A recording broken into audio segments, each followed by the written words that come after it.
श्री सद्गुरु महाराज की जय।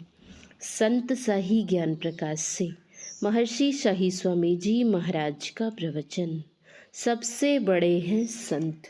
उपस्थित धर्मानुरागी सत्संग प्रेमी महानुभावों, माताओं एवं बहनों, अभी पाठ में श्री जाबाल दर्शनोपनिषद के मंत्र में आप लोगों ने सुना कि ज्ञान शौचम परित्यज्य बाह्ये यो रमते नरा स मूढ़ कांचनम त्यक्त्वा लोष्ठम गृहाति सुव्रत। ज्ञान शौच को छोड़कर जो बाहरी शौच में लगा रहता है वह मूढ़ मानो सोने को छोड़कर मिट्टी का ढेला लेता है। मतलब क्या हुआ?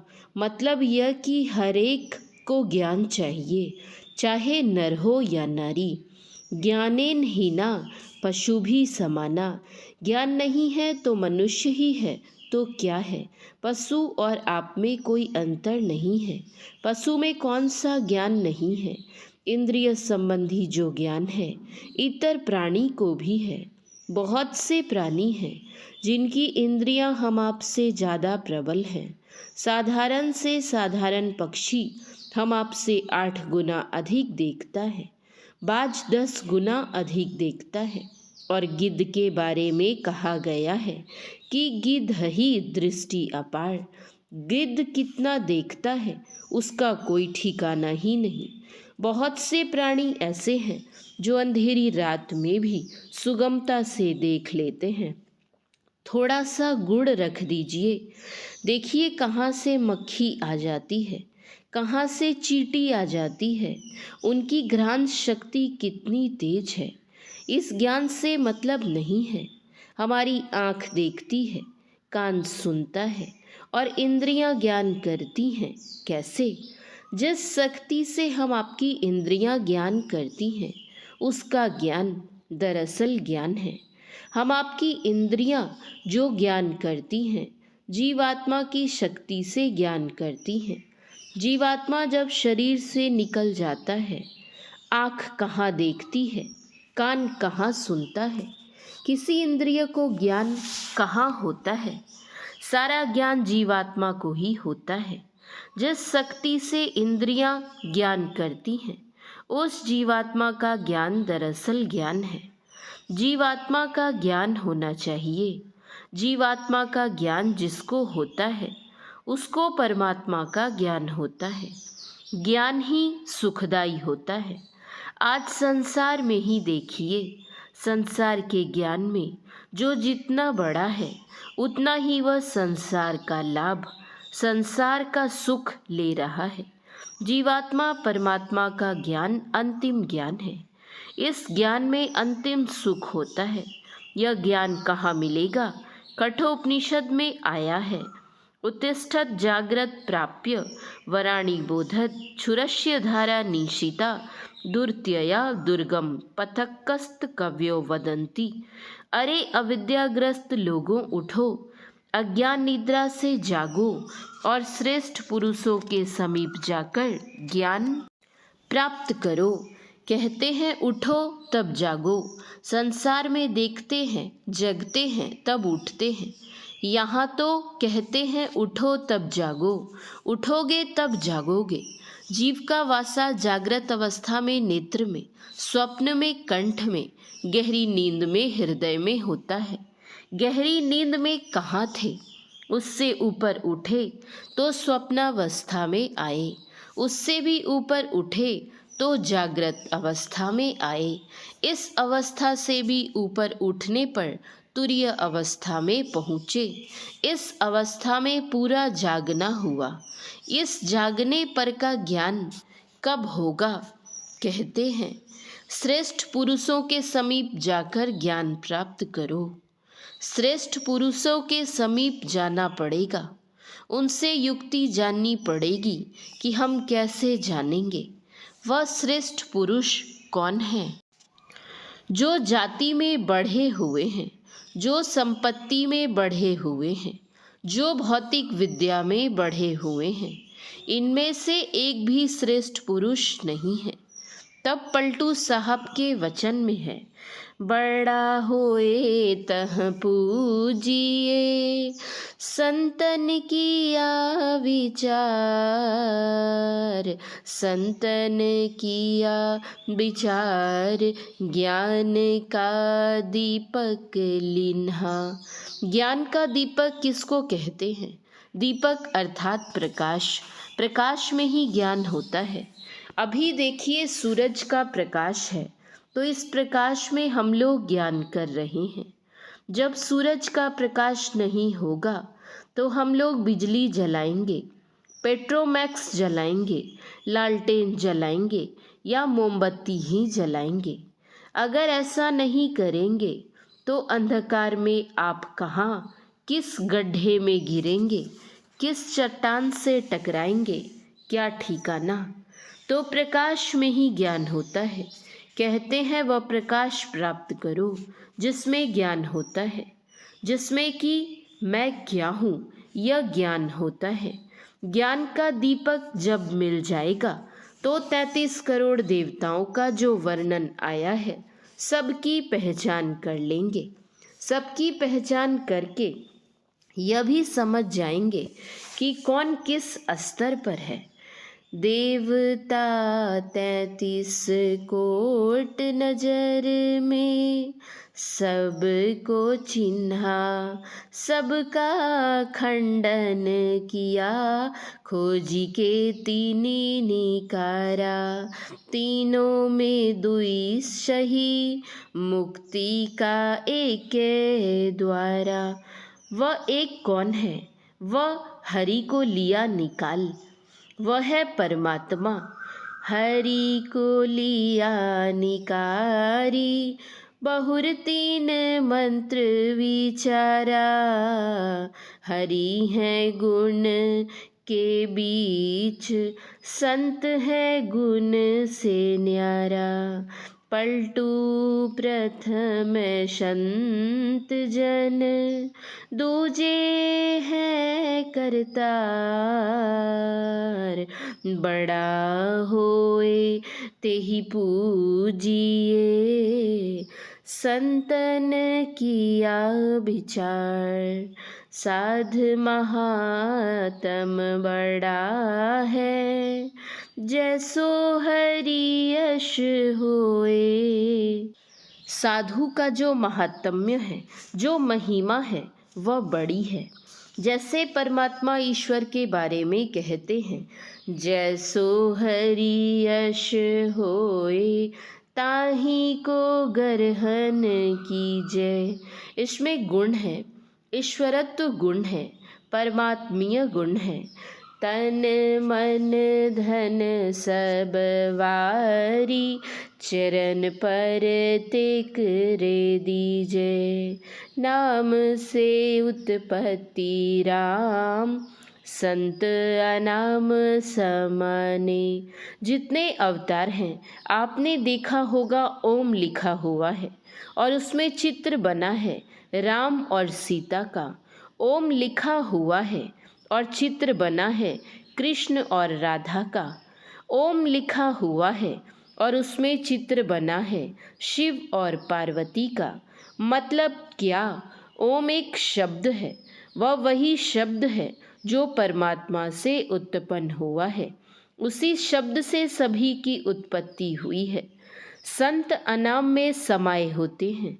शब्द की उत्पत्ति जहाँ से है, संत वहाँ पहुँचे हुए होते हैं। सबसे ऊंचा पद वह अनाम पद है, उससे कोई पद ऊंचा नहीं है।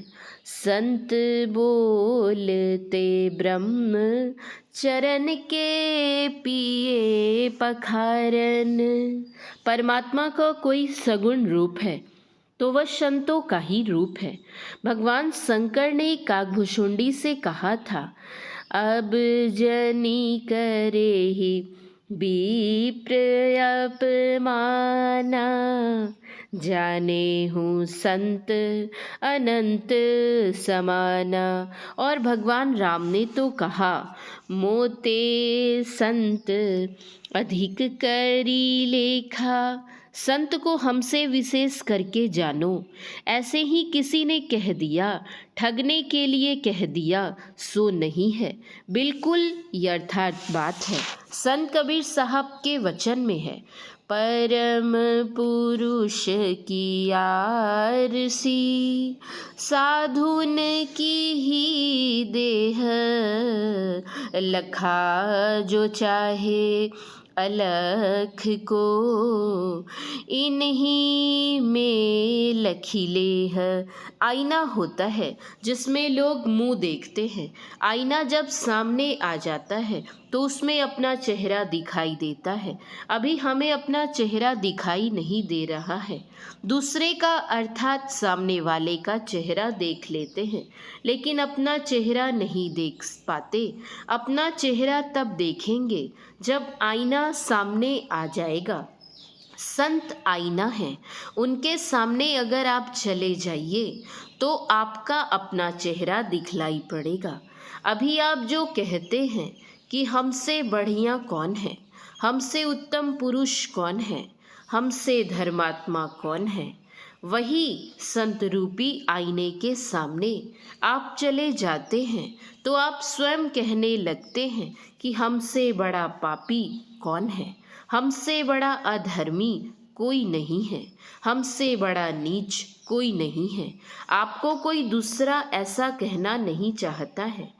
अगर कोई ऐसा कह दे तो मारपीट शुरू हो जाए। आप अपने से कहते हैं, ऐसा क्यों कहते हैं? संत ऐसा आईना है कि जिसमें आपकी अपनी कमजोरी दिखाई पड़ जाती है। जिसको अपनी कमजोरी दिखती है उसको समझिए परमात्मा दिखता है। पलटू संत न होवते, नाम न जानत कोय, साध महात्म बड़ा है, जैसो हरियश होए। सबसे बड़े हैं संत, दूसरा नाम है, तीजे 10 अवतार तिन्हें प्रणाम है। ब्रह्मा विष्णु महेश सकल संसार है, सबके ऊपर संत मुकुट सरदार है। संत क्या है? इन्हीं संतों में से कोई एक ऐसे होते हैं जो अपने ऊपर भार लेकर ज्ञान ध्यान की बात बतलाते हैं और कल्याण पथ पर चलाते हैं। ये होते हैं गुरु। जो किसी के लिए गुरु होते हैं औरों के लिए संत होते हैं। जो औरों के लिए संत होते हैं वे किसी के लिए गुरु होते हैं। संत और गुरु में कोई अंतर नहीं है। जो संत हैं वे ही सद्गुरु हैं, जो सद्गुरु हैं वे ही संत हैं। ऐसे संत सद्गुरु की शरण में गए बिना संसार सागर से पार होना मुश्किल है। गुरु बिनु भव निधि तरई न कोई, जो बिरंची शंकर सम होई। आप किसी नदी को पार करने के लिए उसके किनारे जाइए, वहाँ नावें बहुत हैं। आप किस नाव पर चढ़िएगा? जिस नाव पर कुशल नाविक होगा। अकुशल नाविक की नाव पर आप नहीं चढ़िएगा। नाविक कुशल होगा, धारा कितनी ही विकराल होगी, आप हंसते खेलते पार चले जाइएगा। हाँ, नाविक कुशल नहीं होगा तो आपको वह किस खाई में जाकर डाल देगा, इसका कोई ठिकाना नहीं है। कहने का तात्पर्य, संसार सागर को पार करने के लिए योग्य गुरु की आवश्यकता होती है। गुरु से ज्ञान जो लीजिए, शीस दीजिए दान। बहुतक भोंदू बही गए, राखी जीव अभिमान। बतलाया गया कि जिस तरह एक पत्थर रास्ते में पड़ा हुआ ठोकरें खाता है, वही जब किसी कलाकार के हाथ में पड़ जाता है तो उसको गढ़कर वह मूर्ति का रूप दे देता है। तब वही पत्थर पूजनीय हो जाता है। हम उस पर फूल चढ़ाते हैं, माला चढ़ाते हैं, उससे अपने कल्याण की कामना करते हैं। जैसे किसी को फांसी की सजा हो गई है, वह किसी वकील के पास जाता है। वकील अपनी दलील से उसे फांसी के फंदे से छुड़ा देता है। संत लोग ऐसे ही होते हैं। वे ऐसे कलाकार होते हैं जो गढ़कर सुंदर रूप देते हैं। ऐसे वकील होते हैं जो आवागमन की फांसी से छुड़ा देते हैं। ऐसे नाविक होते हैं जो कुशलतापूर्वक भवरूपी नदी से पार करा देते हैं। इसलिए ज्ञान के लिए गुरु की आवश्यकता है, लेकिन वह भी जैसे तैसे गुरु की नहीं, सोच समझकर गुरु करना होता है। गुरु के बारे में परमाराध्य सद्गुरु महाराज की वाणी में है, मुक्ति मार्ग जानते साधन करते नित्य। साधन करते हैं, कैसे समझेंगे?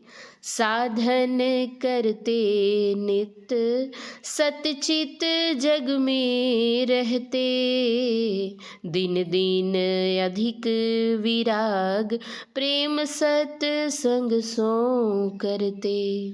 दृढ़ ज्ञान समुझाए बोध दे कुबुद्धि को हरते, संशय दूर बहाए संत मत स्थिर करते।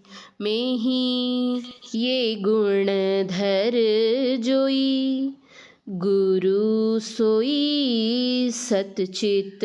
इन गुणों से जो युक्त हैं उनको गुरु मानकर उनसे ज्ञान ध्यान की बात जान करके और साधन करके अपने आप के ज्ञान में होकर और परमात्मा के ज्ञान में होकर परमात्मा में विराजने वाली नित्य अविनाशी सुख को प्राप्त करे। यही संतों का उपदेश है। श्री सद्गुरु महाराज की जय। यह प्रवचन महर्षि में ही आश्रम, अशोकनगर, पद संख्या 10, कंकड़बाग, पटना 20 में दिनांक 1/6/2004 ईस्वी को प्रातःकालीन सत्संग में हुआ था। श्री सद्गुरु महाराज की जय। श्री सद्गुरु महाराज की जय। श्री सद्गुरु महाराज की जय।